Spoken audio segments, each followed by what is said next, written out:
Yeah. Okay, it's past, so why don't we start? I'm delighted to introduce David Oderberg and Ingo Bojak, and their paper is called Biological Mistake Clearing the Question of Function. Thank you, Matthew. Yeah, great. So, lovely to be here and to talk to you all, and I'm not going to read through what is an extremely long paper, although Gunnar, who's commenting, has seen that, and we've already had some very nice exchanges about that. We can talk about some of the details if need be, but I'm going to speak to a kind of slideshow, which is going to give highlights, I guess, or aspects of the paper, and kind of introduce you to this project that Ingo and I and 4 other people have been working on the last couple of years as part of this huge John Templeton Foundation project, Agency, Directionality and Function.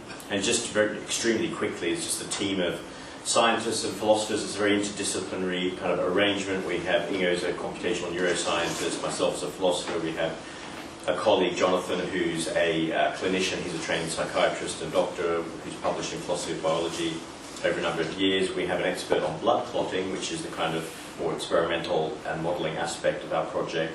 And we have 2 postdocs, Christopher Austin and Francois Chinotti, who work on philosophy and modelling respectively. And the topic, the project is called Mistakes in Living Systems, and then a new conceptual framework for investigation in biology. So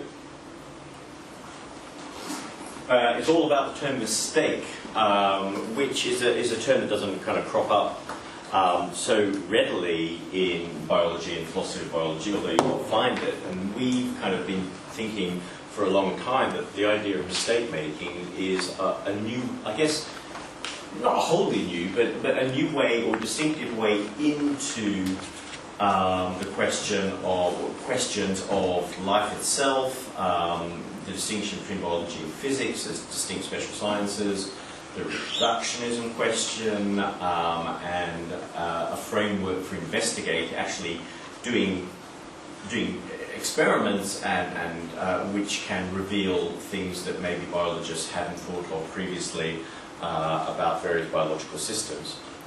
So, I mean, the animation, which I quite like at the top there, looks to me, although of course we can dispute this, it'd be interesting to maybe discuss it, looks to me like a classic example of an animal making a mistake.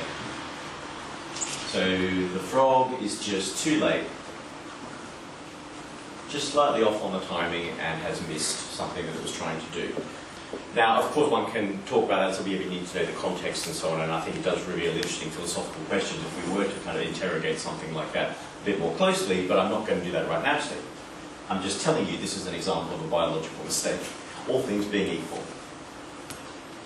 It's clear what the goal is, it's clear what action is being taken by the frog, it's clear what success would have looked like, and it's clear what failure looks like. Now, organisms make mistakes, but so do we speculate, parts, subsystems, and collections. A classic example of a collection making a mistake would be a flock of geese flying into a turbine of an aeroplane. Now again, we could argue about that, are they being sucked in or are they actually flying in? Okay, again, that's something maybe to talk about in discussion, but again, I'm kind of being a bit stipulative here. But a flock of birds flies into an aeroplane engine, or you might not like that, you might like a small flock of birds flying into some window panes in a skyscraper. That would be a mistake. Those birds have done something they weren't supposed to do, it's not something they were in any way trying to do, they just got it wrong and they ended up in a bad way. But also parts and subsystems. So, just a diagram here. We're all familiar with kind of cuckoos and that sort of stuff. Cuckoos are very adept at getting other birds to raise their young or hatch their eggs. It's a mistake, and it's a mistake for the bird to be hatching eggs that don't belong to itself. Again, it's always all things being equal. Depends on the detail, but generally speaking, that would be a mistake. And so, at what's called I got this from a biology textbook, but I can't remember which one. They call a type 1 error, where the bird rejects its own egg, which sometimes happens. Birds will kick their own eggs out of the nest, just like pandas reject their own children. That's a famous thing, and other apes reject their offspring, and even humans reject their offspring sometimes. and a type 2 error of accepting someone else's. But think about the immune system, which is very interesting. I mean, on one hand, you might have an antibody which tolerates something which is non-self, and it makes an error of accepting something which is non-self, some pathogen which manages to evade the immune response, and the system ends up in a bad way. Or the antibody or the immune system generally may not tolerate something which belongs to the self, and that's not going to be good as well. So it may reject the self, and then you get autoimmune diseases and all sorts of things that go wrong. So the immune system is capable of just getting things wrong as well. But if you think about the ways in which things can be gotten wrong, so I'll just talk about organisms, but it also including parts and subsystems and maybe collections. You can have mistakes of identification, you can have mistakes of location, you know, the animal forgets where it put the bone, you know, the dog forgets where it buried the bone. Like misidentification, you know, camouflage can cause an animal to attack something which it thinks is food, but it's not food. Timing, I think that's probably a case of, among other things, perhaps bad timing by the frog. Mismeasurement, you know, not measuring correctly the distance or the quantity or the status of some particular object in an organism's environment. Mistakes of calculation. There's more and more research uncovering kind of the numerical competences of various biological systems. Investigations of counting by not just by primates but also by birds and other animals, obviously their ability to discriminate between larger and smaller quantities, and sometimes they can get that wrong. The quality of something, obviously, and I can talk more about that in connection with blood clotting, because in the case of blood clotting, which we're particularly interested in, the quality of the clot is crucial to whether the system survives or not. So, you know, a blood clot has to be the right shape, the right size, it's got to be the right location, it's got to have the right amount of platelets that have been activated and that are binding to each other, and it's got to have the right amount of kind of matrix within which those platelets are situated. If it's not a good quality clot, then the system can lead to death. Communication, of course, mistakes of communication are rampant throughout the animal kingdom. You know, animals mistaking calls for the wrong kind of thing, maybe a warning that is actually not a warning but a call of attraction, etc. And of course, humans miscommunicate all the time. Mistakes of movement, and so on. Well, in a paper we published in the BJPS a few months ago, we give a kind of rigorous account of what the definition is of a biological mistake, how to define it, and I'm not going to go through all that now, but I can certainly, you know, send you in the direction of the details of that. But here's a very informal definition of a biological mistake. So informally, a biological mistake is one that's made by an organism, or perhaps a subsystem or a part, and an organism makes a mistake just in case it does something that we say threatens its correct function, which we use interchangeably with the expression the ability to act effectively in a given environment. So that immediately raises the question, well, how does that connect with functions in the famous, infamous functions debate? You know, the most vexed term in all the philosophy of biology. Well, there are broad and narrow senses of function, and the kind of sense of function that we're relying on is a pretty broad sense, which more importantly is full-bloodedly normative. And that's where obviously, you know, it gets into difficult issues about the status of biological normativity. Well, a kind of non-full-blooded normativity would be merely the capacity for malfunction or dysfunction, I'll usually use the term malfunction, but not have anything to do with value. So if you look at Justin Garson's recent work, and you know, he's an excellent writer on whole functions debate. Yeah, he makes it quite clear in his own theory of function that he wants to account for malfunction, because every theory of function should be able to account for malfunction, but not in a normative sense. So it's nothing to do with value or anything like that, of goodness. It's just to do with whether the trait or the part or whatever can do for him what it was selected for, or whether it cannot. And if it cannot, what are the conditions under which it cannot, that would constitute malfunction as opposed to something else.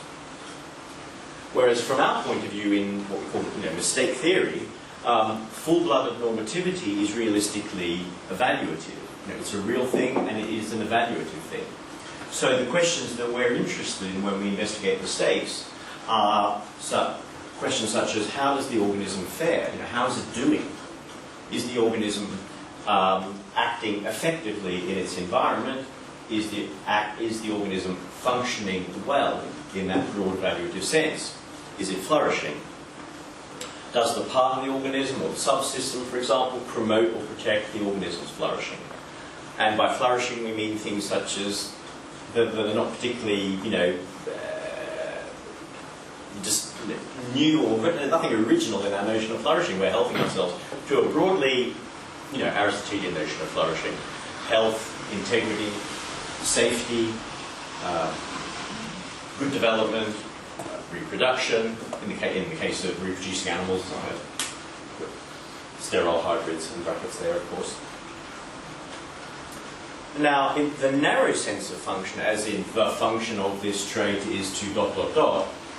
is in our view highly theory relative and specialized. So, the functions debate really has, I think, a lot of people feel this way. It's got bogged down in very sort of specialized and theory relative accounts, so that there are people who come to the functions debate from the point of view that it's got to be, whatever the correct theory of function is, it's got to be historical in some sense. Because, quoting Dobzhansky's famous or infamous statement that nothing makes sense except in the light of evolution.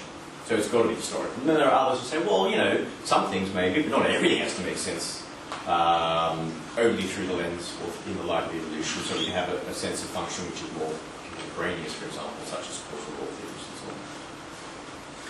And the debate has got quite bogged down, and it's a debate that we try to prescind from as much as possible.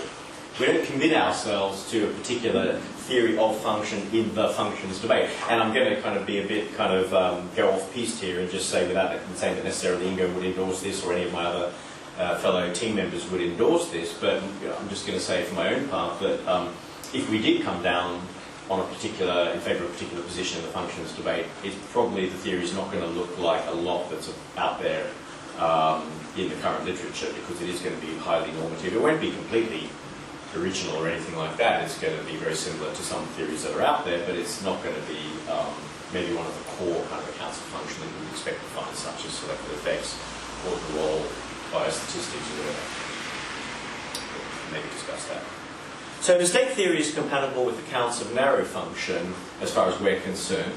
Right? So we want to kind of prescind from the debate as much as possible and say, look, as far as the functions debate is concerned, for our purposes, we don't care what the correct theory of function is in the functions debate, if there is a correct theory, as long as, whatever that theory is, it allows for full-blooded normativity. So for us, it's implicit that function is a success notion. Right? It's got to be, function means successful function, and malfunction is failed behavior of some kind, of non-successful behavior. If you allow for that, then at least your theory of function in the functions debate will be a theory that we could potentially work with, but not if it's not allowing for that kind of normativity. And also, fairly obvious, no theory of function should exclude the possibility of mistakes. So if you've got a theory of function in the functions debate which doesn't allow for mistake making, then from our point of view, well, that's not going to work, because organisms do make mistakes.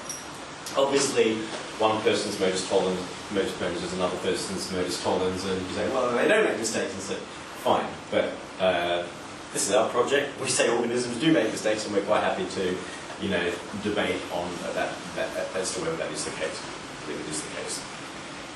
Now, mistakes are not identical with malfunctions, because your first kind of thought might be, well, what's a mistake? If there are mistakes, they're just malfunctions. So what's so special about mistakes? Well, actually, it's crucial to our position that mistakes are not identical with malfunctions. Malfunctions can cause mistakes, and they can be caused by mistakes. But that's not the same as saying that mistakes are just constituted by malfunctions. So here's an example. If you've got too few teeth, that is a malfunction. Actually, I'm going to maybe just modify that on the fly and say it could be a malfunction, because I've got fewer than 32 teeth through various extractions that you tend to have when it's a teenager, but I think I'm okay as far as the chewing side of things is concerned. I don't think I'm malfunctioning except in a very textbooky kind of way. They say we haven't got 32 teeth.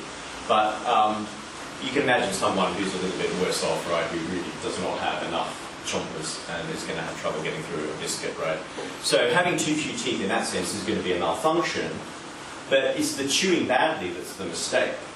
The malfunction is a kind of constitutive thing. Well, how's the system working? I've got too few of what I need, or too much of what I need, or whatever it happens to be, or poor quality. The teeth, I've got the right number of teeth, but they're not really well shaped, they're ground down, or whatever. That's the malfunction. But the mistake is more of an agential thing. It's the chewing badly. So if you're chewing, you've got too few teeth, malfunction, you chew so badly that you don't digest your food properly, and that has all you've got to chew however many times, every mouthful. Then that's going to be a mistake. Now, some mistakes might be pure malfunctions, but others needn't involve any malfunction at all. So, there might be a mistake that is a pure malfunction. They're not completely mutually exclusive. So if it's simply, walking, I don't know, I was trying to think of an example actually last night, and I was having trouble because I was going back to mistakes causing malfunctions, but I think it was sort of a case where there's something wrong with the system. Maybe it's something's limb or part is shaped in the wrong way, but that part is constantly kind of operating to do something. I don't know, think a malfunctioning heart. I don't know, the heart's got something wrong with its structure, its internal structure, and the heart's constantly working, it's constantly beating, but it's beating badly. Arrhythmically, for example, due to something wrong with the structure. You might say, well, it's a mistake. It's not a good example because there's nothing at all. You might say that the heartbeat is not anything that you would call agential, but let's just suppose that a heartbeat is an agential thing. It's a mistake for the heart to beat that many times a minute. And if that mistake coincides with some structural defect, so that that's just an ongoing thing, you might say, well, look, the mistake just is the malfunction. It's the constitutional, breakdown or constitutional deformity of the system in its operation. You can't really separate the malfunction from the mistake. That's not a problem, we allow for that. But here's the key thing. Not every mistake need be like that. Not every mistake need involve any malfunction. But here are the kinds of examples we have in mind. So the one that I've been boring my fellow team members to death with for a good couple of years now is the example of the domestic hen. Domestic hens are notorious for trying to hatch things that aren't their own eggs or aren't eggs at all. Domestic hens can sometimes sit on a golf ball and try and hatch that, and they'll just sit there happily waiting for the golf ball to hatch, and it won't hatch. Or we can give them plastic egg-looking things and they'll sit on those. They're just not very good at discriminating between eggs and golf balls. Now, that's a mistake. It's a mistake. I'm going to assert that it's a mistake for hens to try to hatch golf balls. Now, maybe you can convince me that that's not a mistake, but that seems to me that's just not what they're supposed to do. And whether that's supposed to do is a kind of some sort of evolutionary supposed, some sort of domestication supposed, some sort of God-inspired supposed, Platonic blueprint supposed, they are not supposed to hatch golf balls. They're supposed to hatch eggs, preferably their own. So it's a mistake for the hen to do that. However, the hen is not malfunctioning. There is nothing wrong with the hen. You could check that hen out from top to bottom and it's working fine. Its brain is fine, its eyes are fine, its feathers are fine, but it's making a mistake because it's just not in the nature of hens to be able to make that fine discrimination. And that's the same for all organisms, including us. So that would be, in our view, a case of a mistake without a malfunction. Another one, I think, would be fish taking the bait. Now, generally speaking, fish will constantly, the reason fishing is such a profitable pastime is that fish just tend to just go after the bait again and again and again. Some fish can become bait shy, that is known, but, your average trout, as far as I know, I fish myself, will just go after the same bait again, and they're deceived regularly by very nice-looking, elaborately produced flies and so on. It's a mistake. Fish are not supposed to grab bait, they're supposed to grab real prey. So it's right, it threatens their in a very obvious way, threatens their effective behaviour, their effective action, threatens their correct function.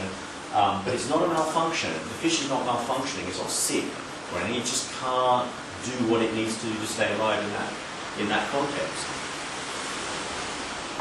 So not every mistake is a malfunction. And also, not every mistake is a kind of mere failure. So another distinction we make is between mistakes and mere failures. So what's a mere failure? A mere failure is something that just happens to an organism. You know, being blown up, being hit by a meteorite, to take the kind of cartoon version of what happened to the dinosaurs, right? The dinosaurs didn't do anything wrong. They just got smashed around by a meteorite and clouds of dust and all that sort of thing. They didn't make a mistake. They just were overwhelmed by something exogenous that they couldn't do anything about. You get a disease which just ravages your system. You haven't made a mistake unless you've done something to bring that on. You haven't made a mistake, it's just you caught something.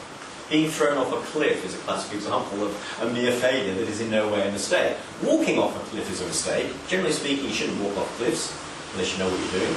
But being thrown off is just a mere failure. Being struck by lightning. These are all ways of going wrong. And they're interesting in their own right, but they don't involve mistake, they don't invoke mistake making in the strict sense involving agency and specific agential capacities, the ability to locate something, the ability to move, the ability to measure something or quantify something or assess the status of something and so on.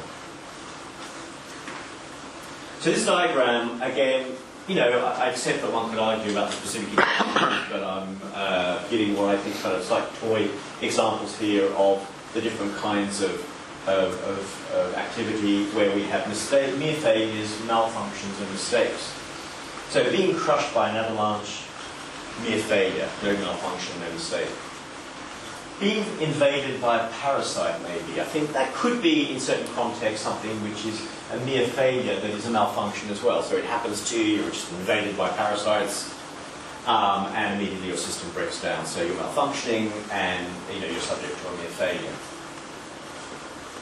Having a hereditary disease might be a malfunction that's not a mere failure or a mistake. It's not something that happens to you because you were born with it. So it can't happen to you, it's just, it's there.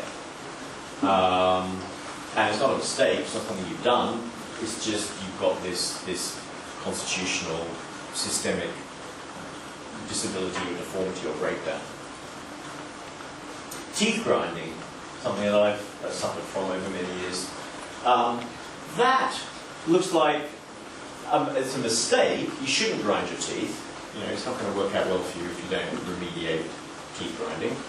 And it's also, I guess, potentially a malfunction, because I don't know what the causes of all that is, but it could be some cognitive thing, like stress, for example. Maybe if your system's under teeth grinding and stress tend to be connected with each other. So if you're stressed, then that's a kind of system malfunction, and you grind your teeth, then it may be that the grinding is a kind of mistake, which is also a malfunction. Again, one could argue about the details and so on, but maybe think of a better example. And a mistake, which is not a malfunction or a mere failure, would be the hen and the golf ball, or the frog and the insect. Now here, we want to make a distinction between unavoidable mistakes and avoidable mistakes. The thing about mistake is that we think, as humans, mistake is a human-centered concept. To make a mistake is something that humans do, it's not something that animals do. And mistakes involve things like responsibility and free will and accountability and maybe morality and rules and agreements and conventions and da-da-da-da. Well, maybe for humans in some cases, or a lot of cases, but not for animals. One of the kind of key things we've been pushing is that mistakes are ubiquitous throughout biology. They're not a specifically human-centered phenomenon, even though maybe to understand mistakes across biology, you start from the human and you kind of work outwards and you strip away the things that are distinct with the human, and you are left with something more minimal which can work across all of biology. So the hen and the golf ball would be an unavoidable mistake. Unavoidable in the sense that just that's what hens do, they jump on golf balls. It's unavoidable. You can't, as far as anyone knows, train that out of them. They can't learn. And in fact, that mistake that they make, which is another key aspect of our approach, is to say that mistakes are sometimes or very often exploitable throughout biology.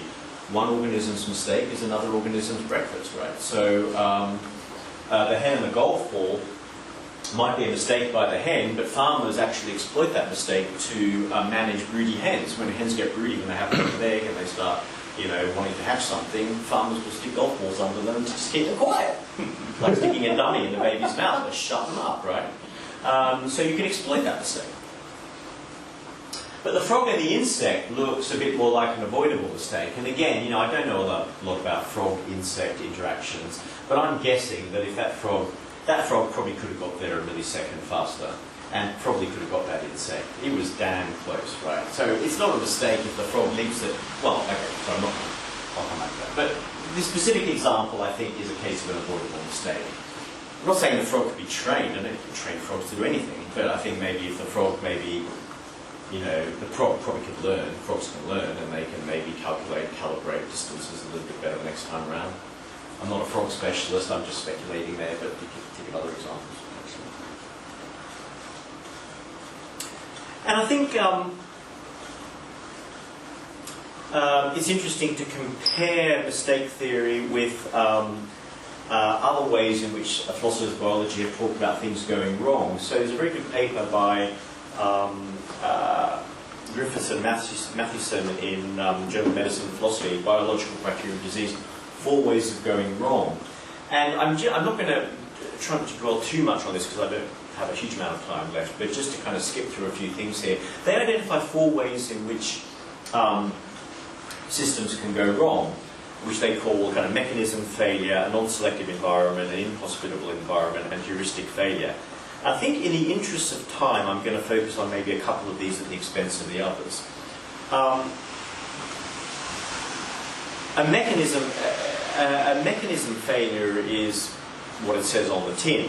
And really all that, and I'm happy to share this slideshow with people if you want to look at the details, but all I want to say about that is mechanism failure is too broad a notion for us. You need to break that down to what kind of mechanism failure. We're talking about malfunction, are we talking about mistake proper, are we talking about some overlap between the two? Certain kinds of mechanism failure could be the result of a mistake, could be in fact actually just a mistake, or maybe something else.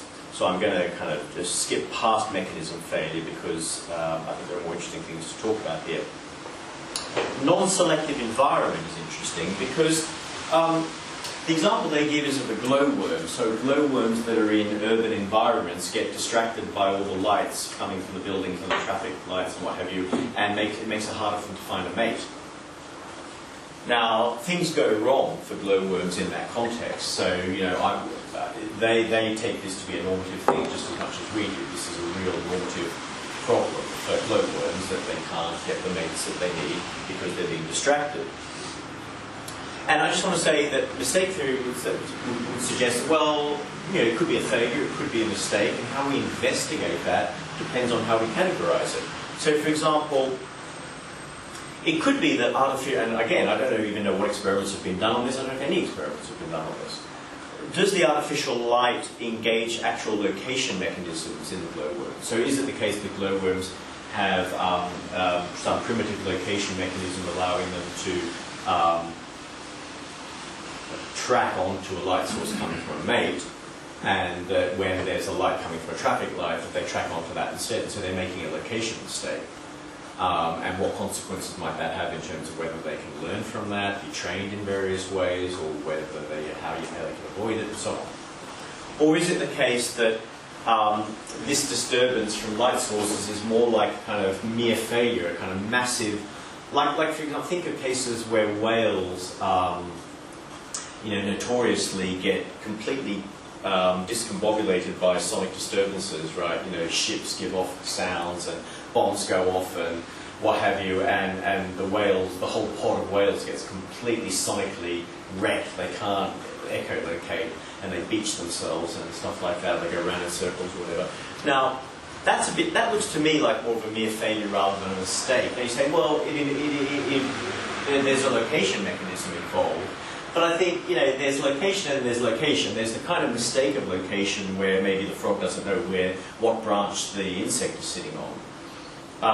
And there's the kind of location problem where the system is kind of overwhelmed. It's not able to do anything really other than just be confused. Right. So if it's like a massive sonic disturbance and the light is a bit like that, then you might say, well, it's not like the glowworms are making a mistake. The system is completely overwhelmed, and you need to think of what's going on there in a different way. Maybe there's nothing that they can learn from that, any more than you can learn anything about being pushed off a cliff. If you're pushed off a cliff, you're never going to learn how not to be pushed off a cliff, other than don't be where there's a cliff. But if you're there and you're liable to be pushed off, it's just a failure that your system is subject to. So yeah, we're just moving into extra time. Yeah, okay. How many minutes do you want to get? Can I have 3 minutes? Well, or should I stop? I'm happy to stop. No. Well, the comments can be between 5 and 10. I mean, if you only want to take 5 minutes. Take a couple minutes and take 5 minutes. So I'm going to take, so I'm just going to take 5 minutes to jump along to something I think quite interesting and definitely worth discussing. That is an implication of mistake theory, and that the selected effects theory is not going to be a theory of function that will be compatible with mistake theory, at least in any form in which selected effects seems to be available now in the literature. The problem with selected effects theory is that it just doesn't have that kind of normativity that we need within the framework of mistakes. But, again, there may be versions which do, but here's what our problem, just focus on the problem in terms of Justin Garson. So, because he's a prominent defender of selected effects theory in a particular form. The lack of normativity in his account of selected effects leads to problems. And I think that there are counterexamples to the selected effects theory, at least as he and others set it up. So for him, function is determined by what the trait is selected for, and you evaluate malfunction according to constitutional inability to do what it was selected for in its selective environment, not in any old environment. So if a wing has been selected for a trait like a wing has been selected for flight or locomotion in a particular environment, then if the wing can't be landed in that environment, then it's malfunctioning, which sounds just fine. The problem is that that won't be enough if you look at environments more generally. So for us, it's all about flourishing. It's all about integrity, health, survival, safety, community for social animals, and so on. And if you strip evaluation from function, it leads to problems. So consider just these two things, and I'll just end on these two, what I think are counterexamples. Constitutional degeneration. Now, there are things that we just can't do now that we probably could do on the savannah. Let's keep it nice and simple, right? On the savannah, humans were really good at running around extremely fast, barefoot, navigating all sorts of obstacles and going up trees really quickly and doing the sort of stuff we needed to stay alive and function properly. We can't do a lot of that now. You stick me in a savannah with bare feet and I'm probably going to not last very long at all. There's been a constitutional degeneration over time in what humans are capable of doing, and there are some funny memes on the internet about that. But, I mean, the fact is there is some degeneration there.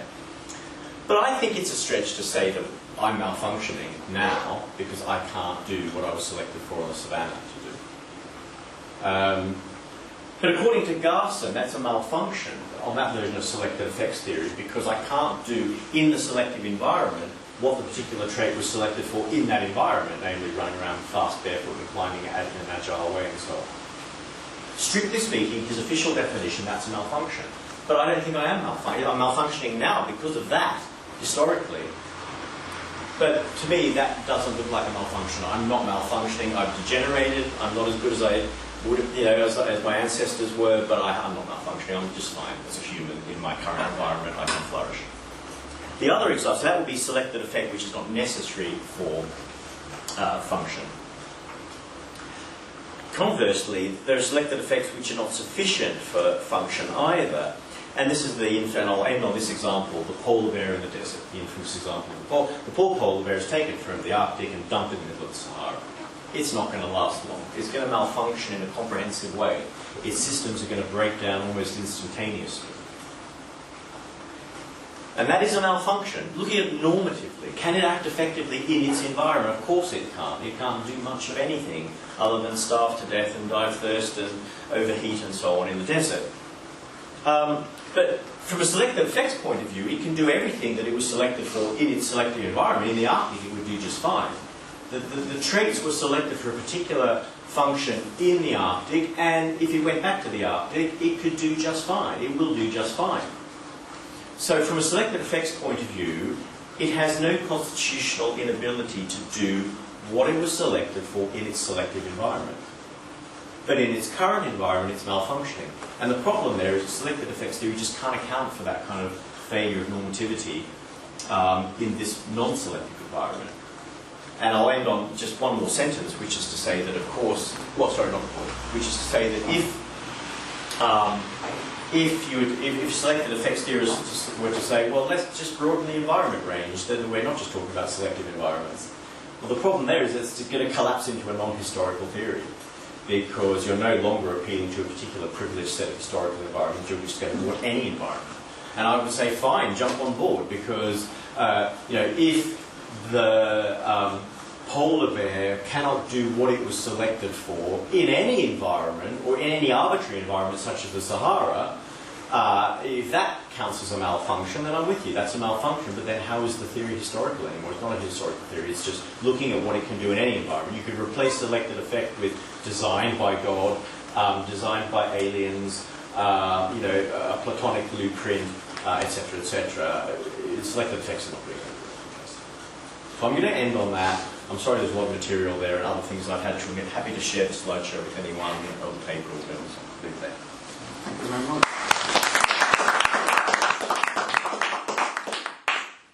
Some comments from Gunnar Babcock. First, I just want to say thank you for sharing the paper and the slides with me. I really enjoyed getting the chance to engage with all of it. And overall, I find the work that you all are doing very compelling. I'm on board with kind of the taxonomy that you've come up with between failures, malfunctions, and mistakes. I think it's very worthwhile and can sharpen a lot of what's going on in the debate, and it's a much needed avenue.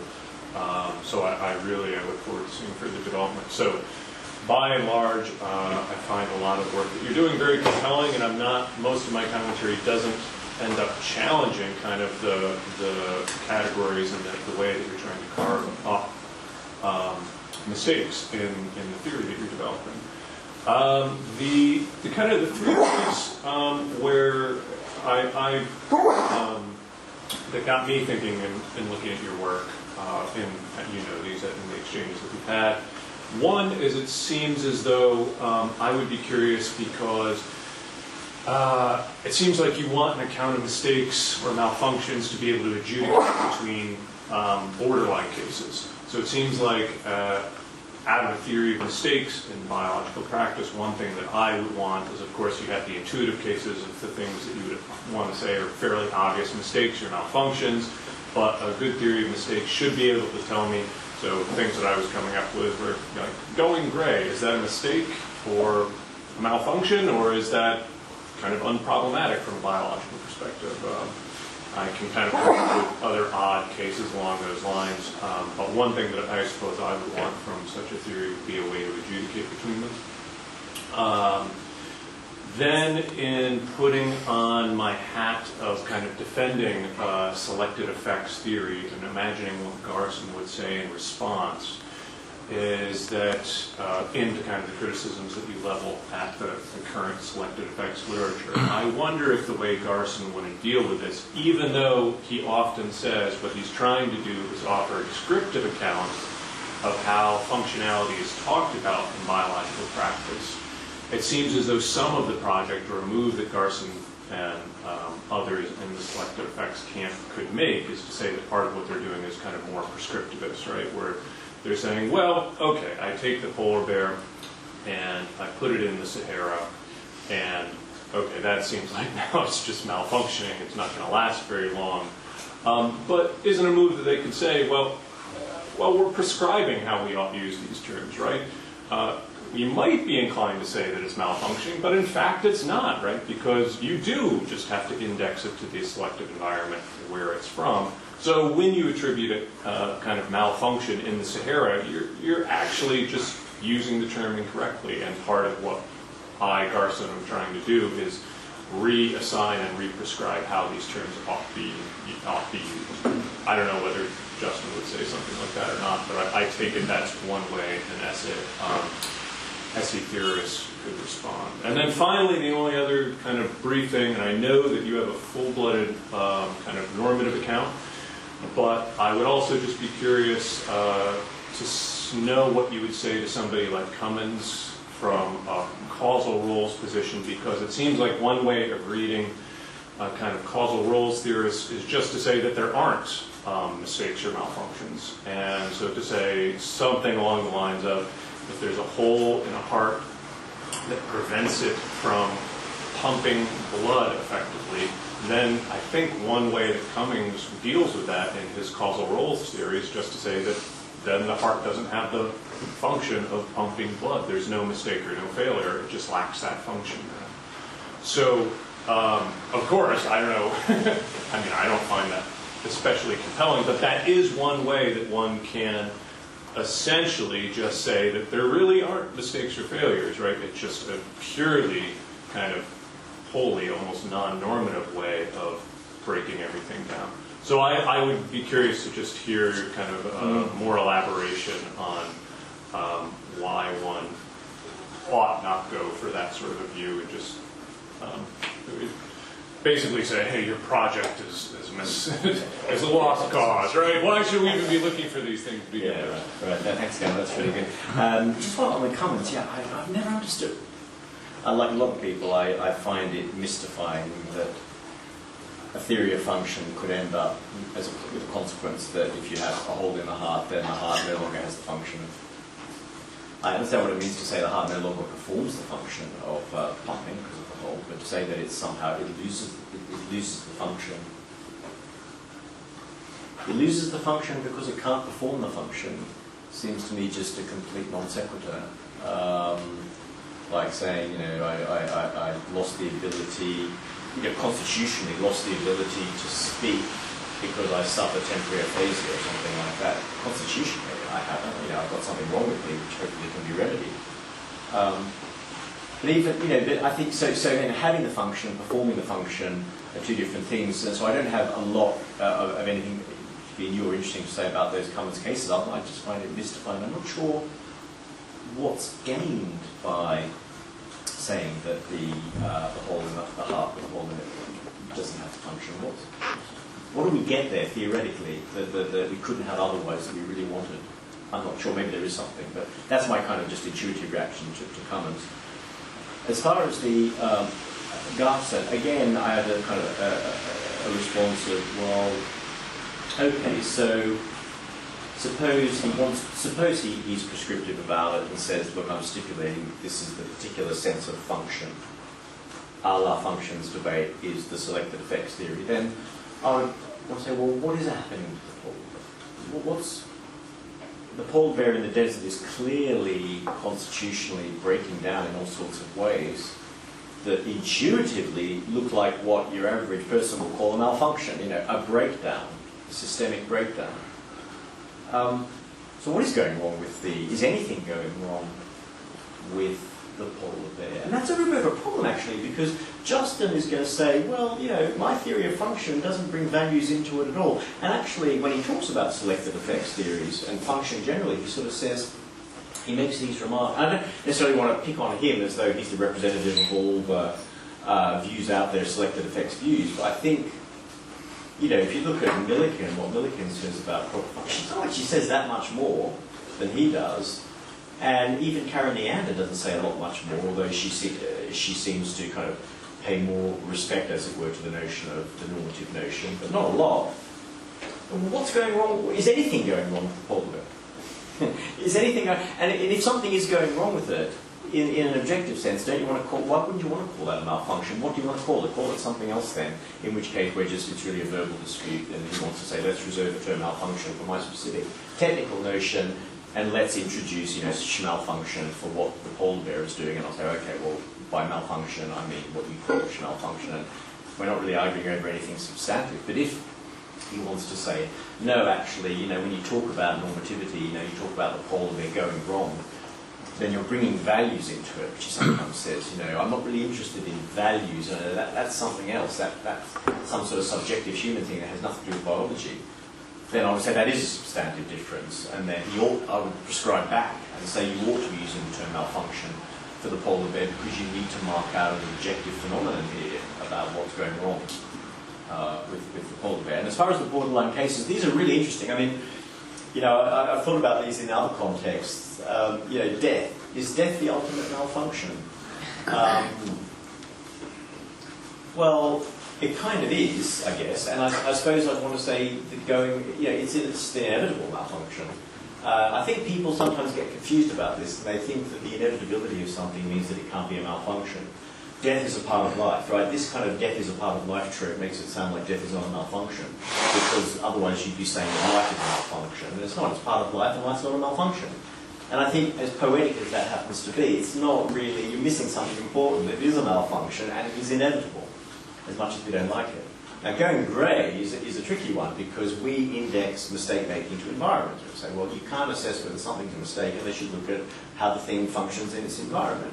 Well, going grey can be quite nice to you in some environments, and in other environments, it might cause you trouble. So it's not a mistake, obviously, because going grey is not something anyone does in that agential sense. It's something that either happens to you, mere failure, or it's a malfunction. Or maybe neutral, like having a freckle. And I guess I'd want to say, probably just without thinking too hard about it, is that going grey is a bit like a freckle kind of case. Well, it can hold you back in some senses. If you're an actor who needs a job where the part requires someone with perfect skin, then maybe having a freckle could be a potential problem. But otherwise, who cares? So it depends. It's going to depend on something like going grey. Yeah, thanks. I mean, I think it is important to deal with these borderline cases.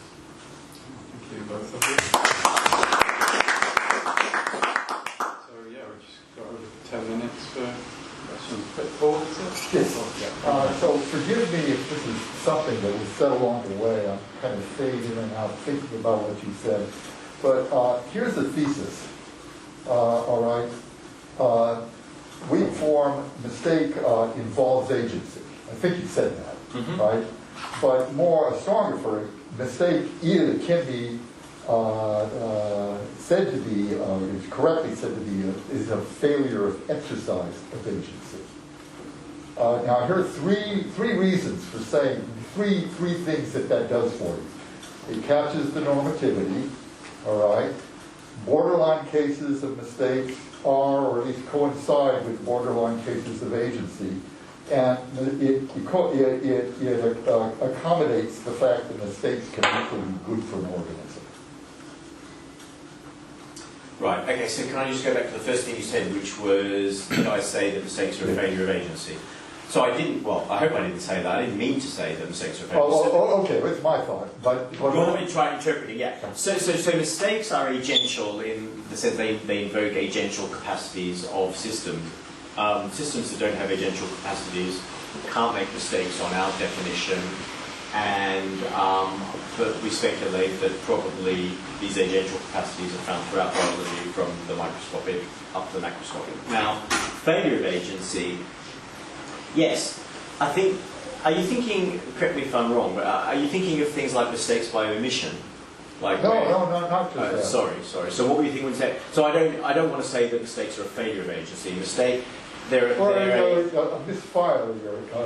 A misfiring of or agency being exercised in the wrong way. Yeah, right. Not a failure altogether of agency. Like right. No, being exercised in the wrong way. It's exercising agency in the wrong way.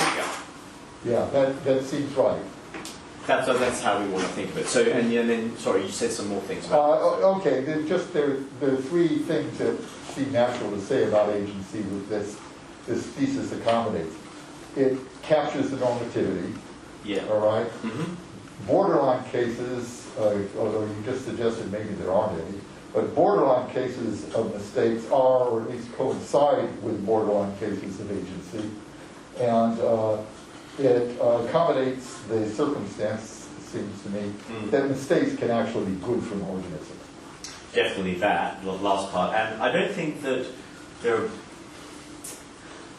I don't really want to say that there are borderline cases of agency. And I think there are cases where, epistemically speaking, it's difficult to know how to categorize. So if we're talking epistemically, I'm totally with you.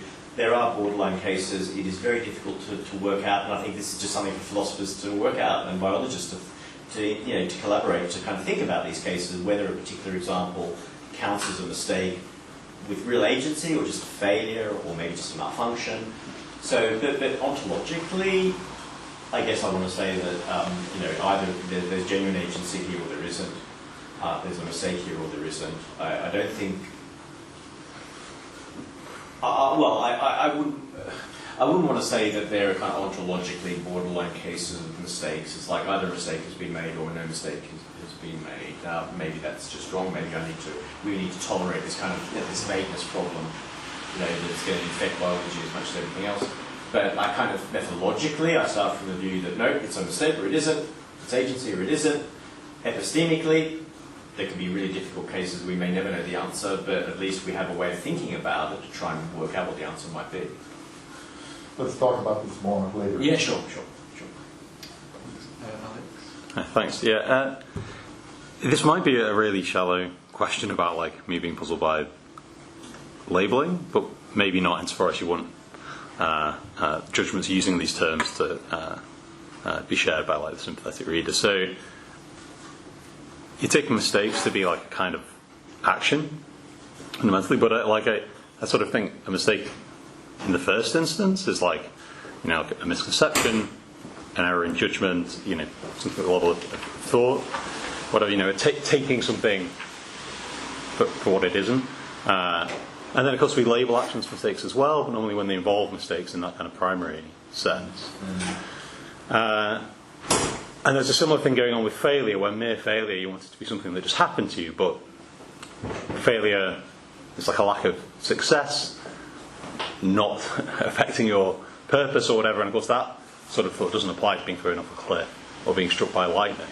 So there's something puzzling like on both sides of that for me. So I mean, like I say, you can say, well, this is what we're going to mean by mistake or whatever, but then if you're thinking in the first instance that it's a kind of action and kind of severing the tie to misconception or whatever when it comes to mistake, then of course you may be more willing to see mistakes as happening at lower and lower levels or something. Because of course the hen, like in some sense, maybe sees it as an egg, and so in that sense takes it for what the golf ball takes it for what it isn't. So I don't want to sort of challenge the labelling these as mistakes in the extended sense that we do call actions mistakes. But yeah, I was just wondering what your thoughts are about that both seem to sort of take us away from the primary sense of both terms, and yet you're sort of making all these judgments about all these cases using those terms. That's a really good question. So I want to come back, maybe you can say a bit more about the failure thing, but let's just talk about the kind of misconception of mistakes. So I know it is tied to agency, to action. Now, yes, it's quite true that a human, let's talk very directly, a human case, which we start from, when a human can make a mistake about any action, a human can just simply add up things wrong in their head. I'm doing a mental calculation, I get the wrong answer, I've made a mistake. It doesn't. It's an action. There are two ways of thinking about that, I think, which are both consistent with each other. One, there is a minimal sense in which that is an action, so action includes mental acts like judging, calculating, and so on.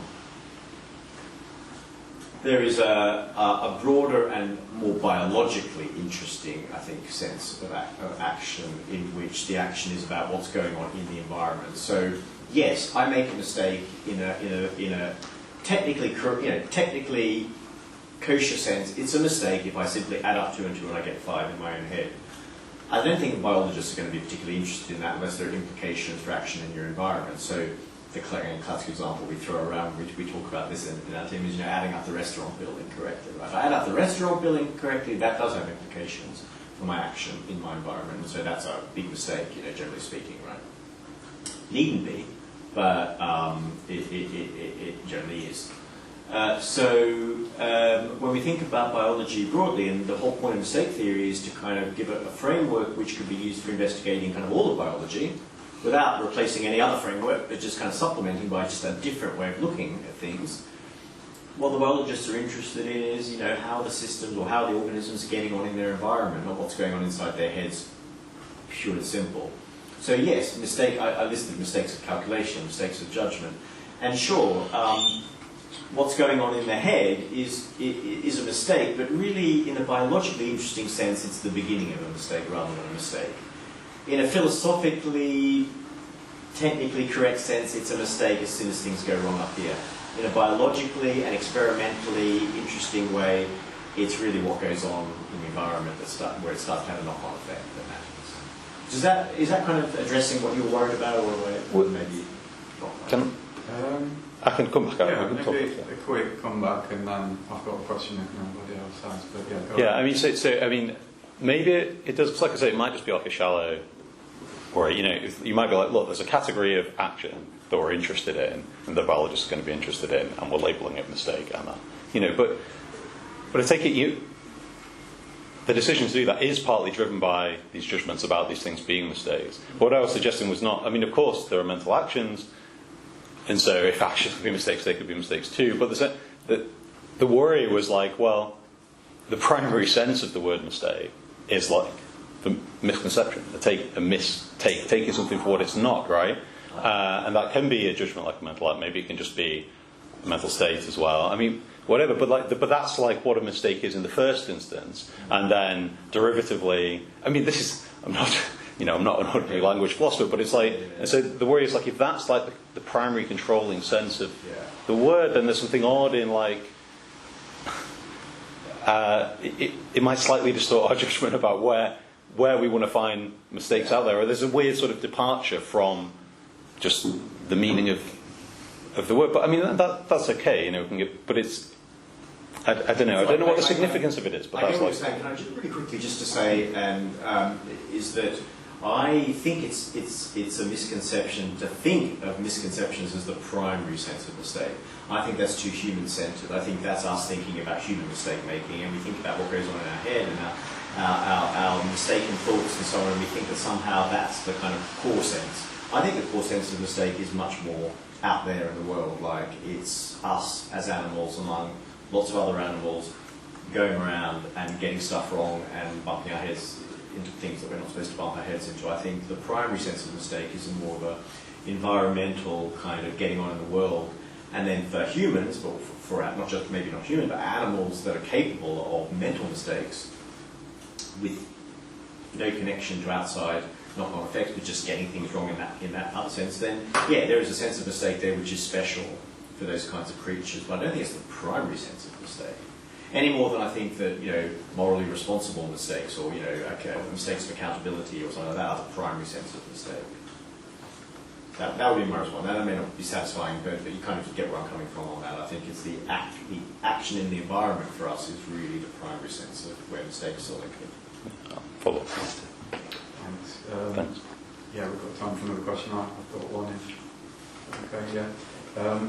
I mean, it's a question that I thought Gunnar might have raised, but I was wondering, I like the distinctions very much, and I was wondering how far you could stretch them beyond biology.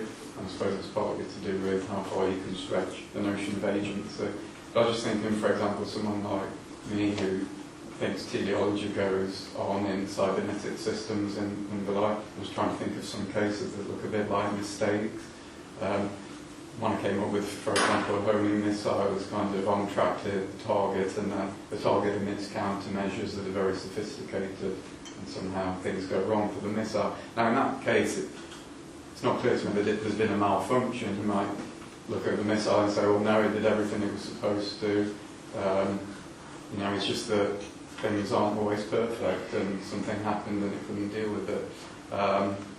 So yeah, I'm happy to say that that's a case of a mistake, but I'm not sure about you because you're talking about the kind of evaluative aspect of teleology and the like. So yeah, I just wondered what you thought about that kind of inorganic case. They're very interesting cases as well. This is a specific kind of inorganic case, and these are artifacts. And I think always when it comes to artifacts, you have to tread really carefully because artifacts are, and again, I'm speaking kind of on my own behalf here. It's not something we discuss a lot in our team, but they're ontologically dependent. Entities, they depend on the intentions and the desires and goals of people who make them and use them, etc. So even talking about a homing missile making a mistake is immediately, in my view, derivative from what we say about what the people operating it are trying to do. So if it makes a mistake, it will be in the same way in which kind of a healthy diet is called healthy. according to Aristotle, because it makes humans healthy. And so if the missile's made, it makes a mistake, it's because a human's made a mistake. And if there's a mistake in the programming or a mistake in the design flaw, then it's swerving in the wrong way, then that's clearly it's made a mistake because we've made a mistake. And then you said, well, but think of the case where none of that is true. It's just not very good at. It's one of those prototypes that doesn't necessarily get its target. I mean, think of the early rockets, the V2 and V1 bombs. They were incredibly, for the Nazis, incredibly crude devices that did not get anywhere near to exactly where they wanted them to. But it's not like the Werner von Braun made a mistake. It's just not good enough. So I think an interesting distinction to be made is between making a mistake and doing something which is not good enough. And that is, I don't know if we have that in our taxonomy, actually, doing something which is not good enough. The kind of, we do talk a lot about exploration, exploratory kind of behaviour by organisms, which can lead to things going wrong, which may not be mistakes, they're just not quite where it needs to be yet. So I think there is room to be had for that not good enough type of behaviour. And you might say in the case of the frog, it's just not good enough. Well, I guess you say in the case of the hen's just not good enough to avoid golf balls. And in that case, you might think of that as a mistake, but it depends on the particular case. Well, that's maybe our signal to finish up. So.